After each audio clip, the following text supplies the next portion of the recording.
being a physician and having had a background and kind of looking at the mind-body-spirit approach to healing rather than just treating an illness, spending a year in a yoga ashram before I actually started medical school, which seems a bit of an irony that I would be actually sitting in the military in some ways.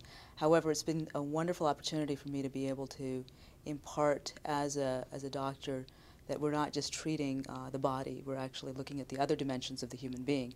And granted, it's a little hard speaking about these terms, especially sitting in a very machismo, goal-oriented, kind of warrior-facing environment. However, we've found that some of these Eastern principles that are like yoga-based, acupuncture, tai chi, qigong, that are actually hitting at the different levels of the psyche, that are helping with emotional trauma. In any kind of traumatic situation, we're not just impacted physically, we're impacted emotionally and also spiritually and mentally, and that has a rippling effect down the road. So how do we help somebody who's not just suffering on a physical level and give them something that would be able to empower them in a way that they can be able to take care of themselves and not necessarily be dependent on a healthcare provider at all times. So bringing in these yoga principles was something that we looked at as far as a way to give them a tool set to tap into their emotional, mental triggers that are causing them angst. And that's something that, you know, can be brought into the civilian sector as well. So, and like what you had addressed earlier as far as the packaging and how do you make somebody that's not necessarily looking at a practice as something that would help them, but they see it as kind of a woo-woo thing or even anti-Christian and with the names of yoga and the Sanskrit terminology.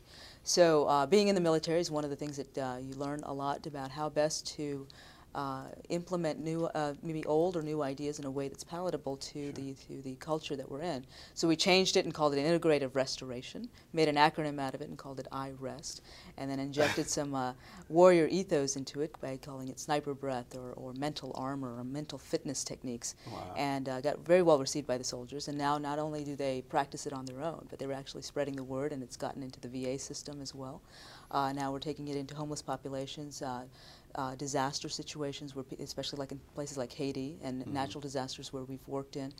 My work in Brazil and in India and in the jungles of Cambodia, we would actually bring some of these practices in. So we left the community empowered with a skill set to take care of themselves rather than just treating them and then leaving. One of the things that I find being a global health physician, and I'll give you an example of what I found was very insightful for me in my work, not only in treating patients, but really bringing it into planetary connection and collaboration.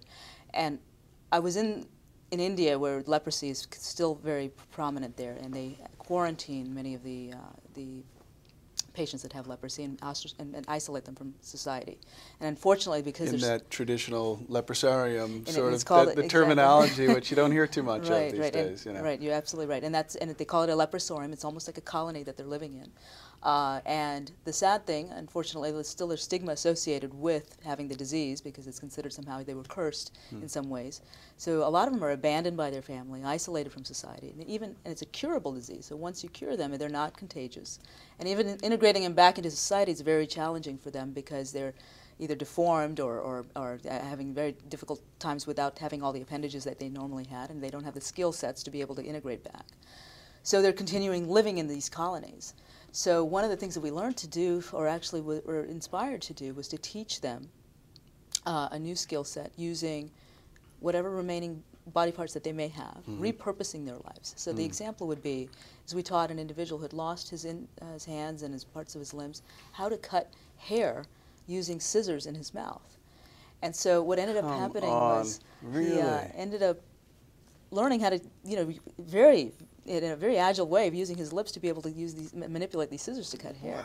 And I'll tell you, I had the most rewarding haircut from him. Granted, I looked like I had a bad Michael Jackson hair day, and if I had waited another month, I would have looked like Diana Ross because the skills improved completely. Right, exactly. And then what was really wonderful dovetailing back from there is that we brought him and others who had learned these new skills into the areas where we're still treating the patients to have them teach these patients the new skill sets that they could be empowered with, even after they were going to get treated and still had difficulties with doing what they were originally doing in life. And it gave them not only a sense of empowerment that they already had a skill, but now they were giving back to a member of their society, their community, that would empower them to continue on. Paying it forward. So yes, exactly. And that is where I think being a physician, we talk about treating and curing diseases, but we have to hit at the healing level as well. And that's healing beyond just the body, the spirit, the mind as well, and giving them a sense of not just surviving anymore, but thriving. Definitely. I mean, within the context of faith and belief and completely the non-religious or spiritual realm, I mean, when you tell someone they can do something, I mean, I would imagine some of the people you've worked with would never believe that they could repurpose their lives, and then certainly take that one step further, that they could then share that knowledge with someone else. Really unbelievable stuff. I want to get back to hair. You've worked in some extraordinary arenas, including the jungles, and I know that those can be sometimes dangerous with insects and animals and things like that. At one point, you had to cut all your hair off. What was the inspiration for that, and what was the experience like? Yes, there is something going on with my hair in some ways that I didn't expect. Central theme to the interview. Yeah. Yes, the good thing it still grows back. What I think what you're alluding to, and it was one of those most again turning point experiences for me, where we were in the jungles in the anaconda-infested waters. We were traveling through to try to treat these very rare tropical diseases in the backwaters for where these villages had never seen medical care. Right. And so a lot of them were sick as anything, like leprosy, leishmaniasis, malaria. I mean, very, very sick. And here we were, Western doctors coming in, very well credentialed, looking prim and proper in our own way, and didn't understand the culture, we didn't understand the language, and here these patients were looking at us and having a very hard time connecting with us. They were very self-conscious in a lot of ways because they looked very poorly with all the lesions on their bodies, and then two, we didn't have a way to culturally connect. And so my concern for myself at the time was that from the canopy, from the jungles, there was a lot of things falling from the trees and the leaves, and things would fall in our head and on our hair. And what my concern was that something would be growing on my scalp, and I wouldn't know about it for a couple of weeks until it started crawling down. And you had heard that you had heard cases of things crawling out of people's hairs and into their mouth. And exactly. And having darker hair, it would be nicely camouflaged for a while. So I thought, well, not only is it very hot right now, it was just very, very hot in the jungles. Secondly, I thought, well, for sanitation's sake, might as well maybe just cut my hair very short. But then, as I was cutting it shorter and shorter, I said, why don't we just cut it all off? Take it all off. So I looked pretty big bald, as they would say, as far as having all the hair shaved off. Now, what was unexpected and so revealing for me was that I looked like a freak. That wasn't the surprise. You're like, wow. And I knew I wasn't expecting that. Right. And especially when I looked at my shadow and the hair wasn't shaking on top. Right. Yeah. Who's this bald person following me? Who is this? Now, the unexpected part, beyond just knowing that I was going to look a little different, was as soon as I went back into the small clinics and the small places that we were in the village, the patients, having seen somebody that all of a sudden had this transformation of appearance, looking very odd to them as well, because Brazilian people value their hair tremendously, and here I looked like something had happened to me dramatically. There was this instant recognition of, I'm feeling very odd, and you look very odd, and can we connect? And it was just an opening that I would not have expected. There was an emotional opening that I could not have accessed as a physician otherwise, where there was a human spirit connection. And all of a sudden, you were no longer the other. I wasn't the other, and I was welcomed. It didn't matter if I couldn't speak the language or couldn't speak the culture. There was this instant way of letting us know that we're actually here to help each other, and let's work on this where we can actually be part of each other's healing process. And so I had the access that my colleagues did not have, because obviously I didn't have hair at that point. But it really opened up a way to say, hey, we're not just healing the body, treating the body. We're actually healing the mind and the body and the spirit at the same time. So what can we do to connect on that level? And that has brought my work, both in working in global health and also now with a lot of work with psychological trauma and traumatic brain injury, and finding ways to connect beyond just our conventional medical settings and conventional therapies. How do we actually access our innate potential to heal? And so a lot of my work now has been on this research realm of creating ways through the mind, to regenerating parts of the body, to even regenerating parts of the brain. So it's beyond just looking at it as, what can we do on a conventional medicine level? Let's push the boundaries a little bit more. There are things happening around the planet and around the country that we just are not becoming aware of, that we should be utilizing in our own practices. If in the broader sense you're able to define what is working and what could be have you seen in your vast experience, have you seen models of things that are working that could be sort of translated to be used in different areas in the world that maybe aren't, where sort of an obvious fix? I mean, there'd be a huge return on investment if we would just take this program to this area. Are there cases like that you're aware of? That is an interesting way of looking at it, and one of the things that I will be doing as I transition out of the military is creating, one of the goals is to create a media series that would actually platform and showcase in the native settings of where these are happening around the planet, where these healing modalities are stretching, again, beyond the conventional bounds of science and Western medicine. And a point in case an example is in India, in some of these back villages where I've been working. I have seen how they have studied the salamander's tail dropping off, and how, as many of us know, that tails can regenerate with lizards. They figured out exactly the electrochemical gradient that was actually activated when a tail fell off. They were able to simulate exactly what that was and what it was as far as there's a salt transfer that happens there. And there are many people that hike the Himalayas, or go up to, what's that mountain? Everest, K2. Everest, thank you. I should know this. Okay. I mean, you're throwing out electrochemical gradients, and right, I mean, things like Everest sort of get lost in that. Thank you. That's why you're here. I appreciate you capturing those words that were falling out. So one of those things that would happen when you go up to such high levels is that frostbite sets in. A lot of people lose their fingers at that point. So they come back, and that's something that there's a risk that's down the road. Now, since you have a lot of folks coming up into the mountainous regions of India doing that, coming back and losing their fingers, there have been these medicine men that I have followed and studied in some ways of learning about their research and watching what's been happening. They've been able to change the electromagnetic potential on that finger by using silver nitrate and a combination of different things to actually change that activation of the potential of the cells that are still there and regenerating their fingers. So how do we explain that? The mechanism is beyond what we know in conventional medicine and even the Western science approach. Yet. And is that a singular? You talk about silver nitrate. I mean, is that the process, or is that integrated with a sort of a meditative or sort of? Are they doing a mind-body spirit sort of process on that, or is this simple science or their science? Well, that's a good question. There is a part of the mental training that goes associated with actually causing this gradient to change, but there is a combination of what's happening with the chemicals associated with it, with also being able to kind of utilize the energy system, which is a different kind of anatomy that we talk about in anatomy and physiology trained in conventional science in the West.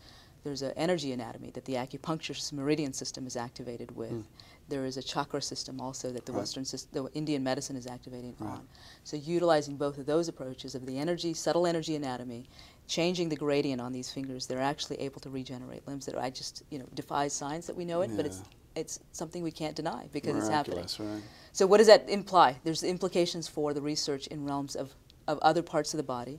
Also, with the work that I've been using with meditation and different kinds of mental fitness training techniques, we've been able to show through imaging of the brain the change in cerebral blood flow that happens with certain kinds of techniques that you can actually, by volition, actually change how your blood flow and the neurophysiology that's happening in your brain to be able to remap and regenerate certain areas. So the more we get researched into it, and actually the more that we actually find these practices that are happening around the planet, we have the ability to actually self-heal in a way that we'd never thought was possible.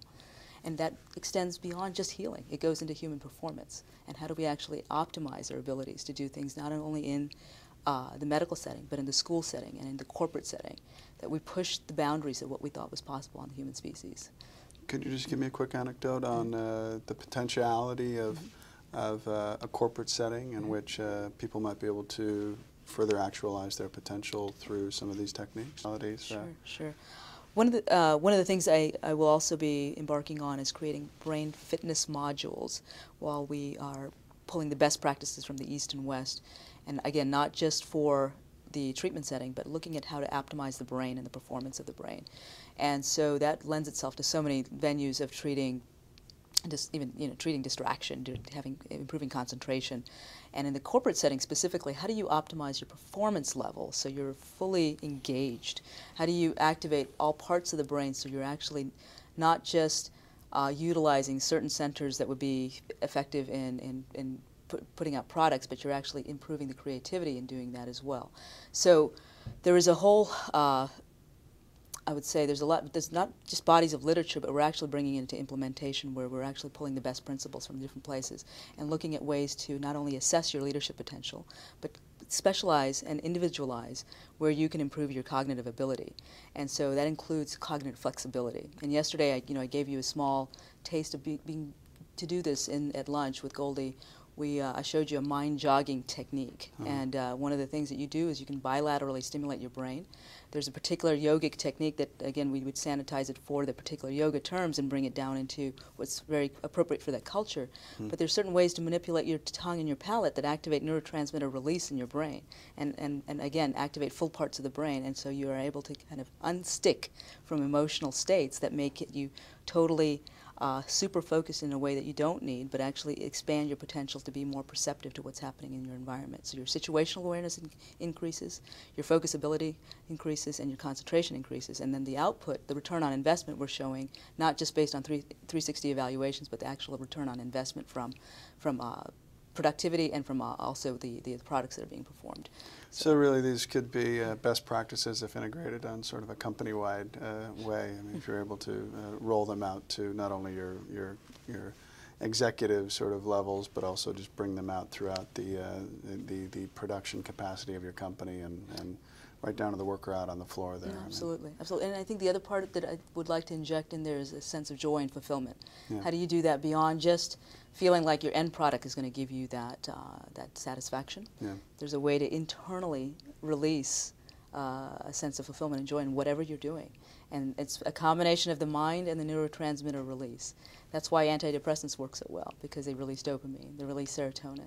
How do you do it in your own system without being dependent on a chemical to do that? So you've got mood-elevating techniques that actually happen while you're doing these practices. Amazing. So. Well, thank you, Nisha, for sharing all of your ideas with us. Appreciate it. Thank you. Good luck at the rest of Kin. Thanks. Thanks so much. All right. You got it. Let's not forget that. Yeah, I know. No, You usually need to just give it a second. Okay. All right. So into camera, if you can just stay where you are. Actually, just sit straight like this, looking into that camera, and say your name, your title, and you're watching Kin Global Insights. Oh, I'm going to say that? Yeah. Who, me? How about, well, I'm a little, okay, because I'm still active duty. Why don't you just say your name, I'm Dr. Yeah, I'll just, and you're watching Kin Global Insights. Just leave out your title. Does that sound good? I don't think I can even say that. You can't even say your name? No, I can say my name. But I can't say you're watching, because what I'm doing is possibly promoting a product or promoting a venue. Oh, okay. And so what you know what, let's skip it. So I can just tell you my name, which I'm happy to do, which is Dr. Nisha Money, a global health integrated medicine specialist, and then just leave it as that. Love it. And let's that way. Let's do that. And then you can, whatever, this is Kin, whatnot, Perfect. Is that all right? Okay. Yep, great. Okay, so it's actually okay if you lean back into the chair. Okay. Like you were. And 1 second. And you'll be looking into the camera right beforehand and even for a second afterwards. Okay. All set. Go ahead. Hi, I'm Nisha Money. Let me do that again. Hi, I'm Dr. Nisha Money. I am a global health and integrated medicine specialist. And let's do one more. Remember to look into the camera right when you start. Okay. Hello, my name is Dr. Nisha Money, and I'm a global health and integrated medicine specialist. One more. Hello, I'm Dr. Nisha Money, and I'm a global health and integrated medicine specialist. Beautiful. Okay. Awesome. And just hang for a minute. They'll come get your mic.